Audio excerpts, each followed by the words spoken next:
Welcome to our YouTube channel GK Abhyas. आज हम फिर से आपके लिए लेकर आए हैं आपके अपकमिंग एग्ज़ाम्स के लिए बेहद इंपॉर्टेंट क्वेश्चंस। अगर आप किसी भी एग्जामिनेशन की प्रिपरेशन कर रहे हैं तो इस वीडियो को लास्ट तक ज़रूर देखें और अगर वीडियो पसंद आए तो वीडियो को लाइक करें। साथ में हमारे चैनल जीके अभ्यास को जो है वो सब्सक्राइब कर लें, साथ में बेल आइकन को भी प्रेस कर दें। तो चलिए फटाफट से करते हैं हम अपने सेशन को स्टार्ट। हमारा आज का फर्स्ट क्वेश्चन, ब्रह्म समाज का गठन जो है वो किसने किया था? तो ब्रह्म समाज का गठन जो है वो हमारा राजा राम मोहन राय जी ने किया था। हमारा ऑप्शन डी जो है वो बिल्कुल करेक्ट है। अगर इसके गठन की बात करें तो इसका गठन जो है वो 1828 ईस्वी में जो है वो राजा राम मोहन राय जी के द्वारा की गई थी। इन्होंने 1829 ईस्वी में जो है 1829 में सती प्रथा का उन्मूलन भी किया था। अब हम आते हैं ऑप्शंस पे। गुरु नानक जी जो हैं ये हमारे सिख धर्म के संस्थापक जो है वो माने जाते हैं। इन्होंने 1469 यानी कि 1469 ईस्वी में इनका जन्म जो है वो पाकिस्तान के लाहौर ये जगह पे जो है वो हुआ था। इनका जो भजन है और जो गीत इन्होंने इनके द्वारा जो है वो रचा गया है वो हमारे आदि ग्रंथ में जो है वो संकलित किया गया है। कबीर, हमारा ऑप्शन सेकंड कबीर जो है ये हमारे ये जो रामानंद है ना इनके शिष्य थे। कबीर जो है वो रामानंद के शिष्य थे। कबीर ने जो है ये हिंदू मुस्लिम एकता पर जो है इन्होंने बल दिया था। अब बढ़ते हैं हम अपने नेक्स्ट क्वेश्चन पे। हमारा नेक्स्ट क्वेश्चन है, निम्नलिखित में से कौन सा सूत्र चूना पत्थर का प्रतिनिधित्व करता है? तो चूना पत्थर का जो सूत्र होता है वो हमारा होता है CaCO3, जिसे हम कैल्शियम कार्बोनेट भी कहते हैं, उसे हम चूना पत्थर भी कहते हैं। हमारा ऑप्शन बी बिल्कुल करेक्ट है। देखिए, चूना पत्थर जो होता है वो सीमेंट निर्माण में जो है वो उपयोग होने वाला कच्चा माल होता है, ये हम सभी को पता है। इसका CaCO3 का जो है वो सीमेंट उद्योग में ये काम आता है, ये हम सभी को पता भी है। अब आते हैं हम ऑप्शंस पे। CaSO4 जो है इसे हम क्या कहते हैं? इसे हम कहते हैं कैल्शियम सल्फेट के नाम से इसे जाना जाता है। ऑप्शन थर्ड CaO जो है इसे हम कैल्शियम ऑक्साइड कहते हैं और MgSO4 इसे हम मैग्नीशियम सल्फेट कहते हैं। ध्यान रखिएगा सारे चीज़ों को। बढ़ते हम अपने नेक्स्ट क्वेश्चन पे। नगर पालिका से संबंधित अनुच्छेद 243 भी के तहत जो है वो क्या वर्णित किया गया है? तो हमारा इसका करेक्ट आंसर है सदस्यता के लिए अयोग्यता। इसके लिए जो अयोग्यता है ना वो हमारे आर्टिकल 243 भी के तहत जो है वो वर्णित किया गया है। अब देखिए कुछ इम्पॉर्टेंट ये 243 का जो आर्टिकल है उसे हम देख लेते हैं। 243 का ए जो है वो हमारे नगर पालिका के चुनाव से संबंधित है। ध्यान रखिएगा। 243 का क्यू जो है 243 का क्यू हमारे नगर पालिका के संविधान से संबंधित है, जबकि 243 आर जो है वो हमारे नगर पालिका की जो संरचना होती हैं उसका वर्णन किया गया है। और 243 का टी हमारे सीटों का जो है वो आरक्षण दिया गया है 243 के टी में। 243 के यू में नगर पालिका की जो है वो अवधि दी गई है। तो सारे डेटा को ध्यान रखिएगा। बढ़ते हम अपने नेक्स्ट क्वेश्चन पे। सबसे प्रबल विद्युत धनात्मक तत्व जो है वो कौन सा है? तो हमारा इसका करेक्ट आंसर हो जाएगा CS यानी कि सीजियम जो है ये सबसे प्रबल विद्युत धनात्मक तत्व है। ये इसकी अगर परमाणु संख्या की बात करें तो ये हमारे ये आवर्त सारणी के 55 नंबर परमाणु संख्या में जो है वो हमारा सीजियम स्थित है। इसका प्रयोग जो है वो ड्रिलिंग तरल पदार्थ के रूप में भी इसका यूज़ किया जाता है, ऑप्टिकल फाइबर में भी, वैक्यूम ट्यूब। और ये सीजियम घड़ी जो है ये हमारा बेहद इंपॉर्टेंट हो जाता है ये सीजियम के वो से।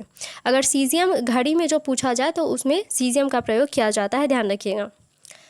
अब विद्युत ऋणात्मक तत्व की अगर बात करें कि सबसे ज़्यादा विद्युत ऋणात्मक जो है वो किसका है, तो वो हमारा होता है फ्लोरीन का। ये ध्यान रखिएगा, सबसे अधिक विद्युत ऋणात्मक फ्लोरीन होता है। अब ऑप्शंस पे आते हैं। अगर ऑप्शंस के अनुसार देखा जाए विद्युत धनात्मक तत्व का, तो हमारा ऑप्शन जो है अगर बढ़ते क्रम में देखें तो हमारा सबसे ज़्यादा तो सीजियम हो गया, उसके बाद हमारा पोटेशियम हो जाता है, उसके बाद मैग्नीशियम, उसके बाद लिथियम। सबसे ज़्यादा विद्युत धनात्मक तत्व सीजियम, उसके बाद में ये सीजियम के बाद पोटेशियम, फिर मैग्नीशियम, उसके बाद लिथियम। तो सारे ये डेटा ध्यान रखिएगा। बढ़ते हम अपने आप नेक्स्ट क्वेश्चन पे। फरवरी 2022 में किसे लेखा नियंत्रक यानी कि CGA जो है वो व्यय विभाग वित्त विभाग के रूप में नियुक्त किया गया है। तो हमारा इसका करेक्ट आंसर हो जाएगा सोनाली सिंह। ऑप्शन ए जो है वो बिल्कुल करेक्ट है। अब बात करते हैं सोनाली सिंह की। तो सोनाली सिंह जो है ये वर्तमान में अपर लेखा महानियंत्रक जो है वो हमारी सोनाली सिंह जी हैं।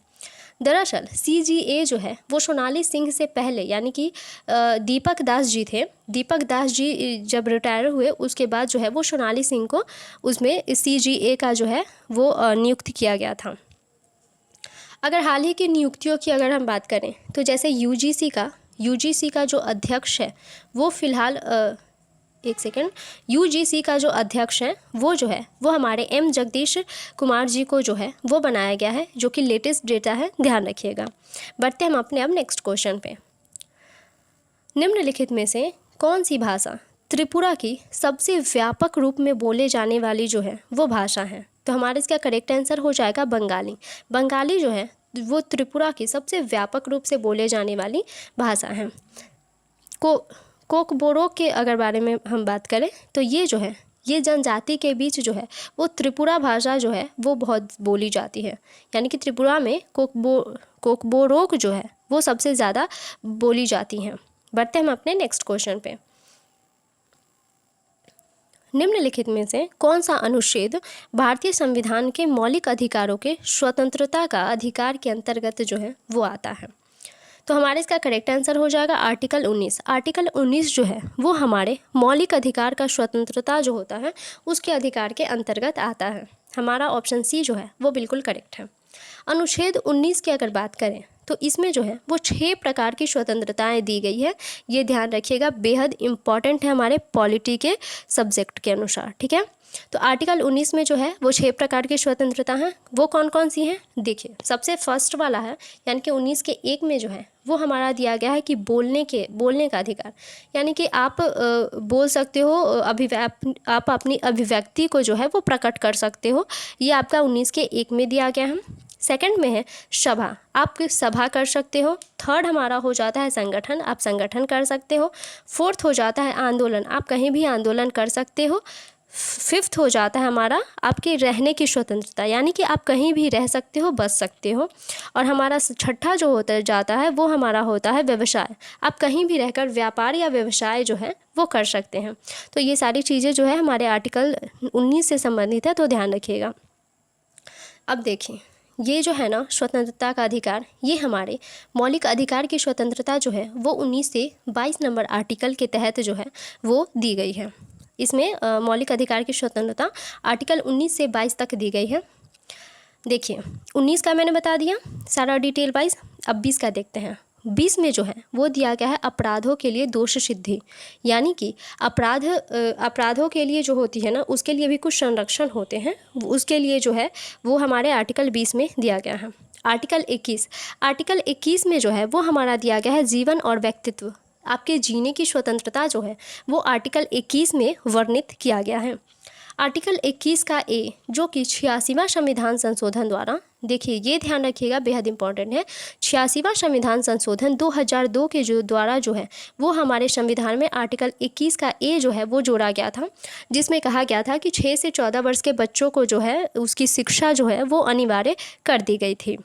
उसमें प्राथमिक शिक्षा की जानकारी जो है वो दी गई है। अब आते हैं 22 पे। 22 में जो है वो गिरफ्तारी में संरक्षण जो है वो दिया गया है आर्टिकल हमारे 22 में। तो बढ़ते हम अपने अब नेक्स्ट क्वेश्चन पे। मुख्य गर्भ निरोधक गोलियों में निम्नलिखित में से कौन सा हार्मोन होता है? तो मुख्य गर्भ निरोधक गोली में जो होता है वो हमारा ऑप्शन सी करेक्ट है। एस्ट्रोजन और प्रोजेस्टेरोन भी होती है या सिर्फ प्रोजेस्टीन भी होती हैं, यानी कि ये दोनों संयुक्त रूप से भी होती है और या केवल ये वाली ही होती है। हमारा इसका ऑप्शन जो है वो सी करेक्ट है। देखिए ये जो होती है ना गर्भ निरोधक जो गोली होती हैं वो गर्भावस्था को जो है वो रोकने का कार्य करती हैं। ये वाली जो होती है ये हमारी संयुक्त गोली कहलाती है। ये वाली होती है ये हमारी प्रोजेस्टेरोन जो है वो गोली कहलाती है। ध्यान दीजिएगा, क्वेश्चंस में गोली करके पूछा जाता है, क्योंकि इसका जो होता है ना ये वाला स्ट्रक्चर होता है। इसको अगर खाने की वो देखें, सीक्वेंस देखें, तो आपको यहाँ से स्टार्ट करनी पड़ती हैं। यहाँ से आपको स्टार्ट करना है, ऐसे जाना है, ऐसे ये वाली सारी गोली आपको खा लेनी है। उसके बाद फिर सेकंड वाली आनी, फिर ऐसे फिर ऐसे फिर ऐसे करके आनी होती है ना। तो ये जो है ये सीक्वेंस वाइज उपयोग की जाती हैं। तो ये वाला क्वेश्चन हमारा हो गया, जैसे कि हमारा था कि ये गर्भ निरोधक गोली जो है इसमें ये संयुक्त रूप से होती है या केवल ये वाली भी होती है। तो बढ़ते हम अपने अब नेक्स्ट क्वेश्चन पे। महान मौर्य सम्राट अशोक ने बौद्ध धर्म के किस संप्रदाय का जो है वो संरक्षण किया था? तो महान ये जो मौर्य सम्राट है अशोक, इसने बौद्ध धर्म के हीनयान को, ऑप्शन बी जो है वो बिल्कुल करेक्ट है, हीनयान को जो है हीनयान के संप्रदाय को संरक्षण प्रदान किया था। अब देखिए बौद्ध धर्म जो है हमारा, ये बौद्ध धर्म का ही वो है। तो बौद्ध धर्म हमारा 3 भागों में बटा हुआ था, एक हीनयान, दूसरा महायान और थर्ड वाला जो है वो वज्रयान। हीनयान जो था ये वाला जो हमारा है, ये ईश्वर के बिना जो है वो धर्म को मानता है, इसमें ईश्वर को नहीं माना जाता है। महायान की स्थापना जो है वो नागार्जुन ने की थी, हम सभी को पता है। वज्रयान जो है इसमें व्रज का जो है वो वाह जो है वो करा जाता है। जैसे वज्रयान जो है इसमें वज्र के अकॉर्डिंग जो है वो हम मोक्ष को प्राप्त कर सकते हैं, इसकी जो है उसमें चर्चा की गई है। बढ़ते हम अपने अब लास्ट क्वेश्चन पे। खानवा का युद्ध जो है वो किस वर्ष किया गया था? तो खानवा के युद्ध की अगर बात करें तो ये हमारा 1527 ईस्वी में किया गया था। हमारा ऑप्शन बी जो है वो बिल्कुल करेक्ट है। अब देखिए ऑप्शंस पे आते हैं। 1526 में जो है ये हमारा बाबर और इब्राहिम लोदी के बीच जो है एक युद्ध किया गया था, जो कि हमारा पानीपत का युद्ध था, जो कि 1526 में बाबर और इब्राहिम लोदी के बीच किया गया था। ध्यान रखिएगा, बेहद इंपॉर्टेंट क्वेश्चन है ये हमारा हिस्ट्री के अकॉर्डिंग, जो कि एग्जामिनेशन में इसे क्वेश्चन छपते ही छपते हैं। हमारा सेकंड ऑप्शन था 1527 में जो है वो हमारा खानवा का युद्ध किया गया था।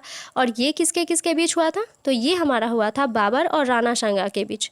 ध्यान रखिएगा 1528 में जो है वो चंदेरी का युद्ध किया गया था, जो कि बाबर और राजपूतों के बीच हुआ था। बाबर और राजपूतों के बीच जो है वो चंदेरी का युद्ध 1528 ईस्वी में किया गया था।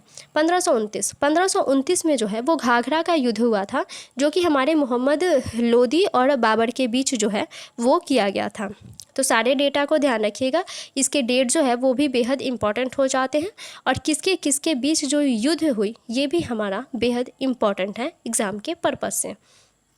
तो आशा करते हैं आज का सेशन आप सबको पसंद आया होगा।